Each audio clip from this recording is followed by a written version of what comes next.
واصف علی واصف لکھتے ہیں کہ جس پہ کرم ہے اس سے کبھی پنگا نہ لینا، وہ تو کرم پہ چل رہا ہے۔ تم چلتی مشین میں ہاتھ دو گے تو اڑ جاؤ گے۔ کرم کا فکس فارمولہ تو کوئی نہیں ہے، بس کرم کی وجہ ڈھونڈو۔ جہاں تک میرا مشاہدہ ہے، جب بھی کوئی ایسا شخص دیکھا جس پہ رب کا کرم تھا، اسے ہمیشہ عاجز پایا۔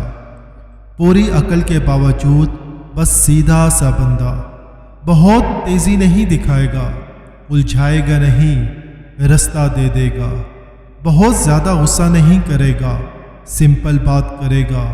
میں نے ہر کرم ہوئے شخص کو مخلص دیکھا، اخلاص، غلطی کو مان جاتا ہے، معذرت کر لیتا ہے، سلنڈر کر دیتا ہے۔ جس پر کرم ہوا ہے نا، میں نے اسے دوسروں کے لیے فائدہ مند دیکھا۔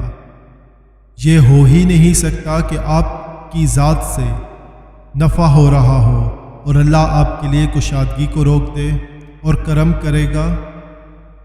میں نے ہر صاحب کرم کو احسان کرتے دیکھا ہے، حق سے زیادہ دیتا ہے، اس کا درجن 13 کا ہوتا ہے، 12 کا نہیں۔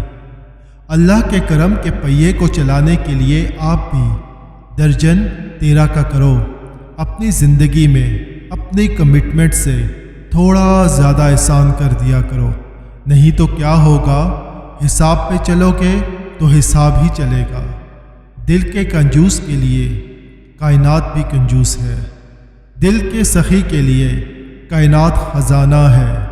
جب زندگی کے معاملات اڑ جائیں، سمجھ جاؤ تم نے دوسروں کے معاملات اڑائے ہوئے ہیں۔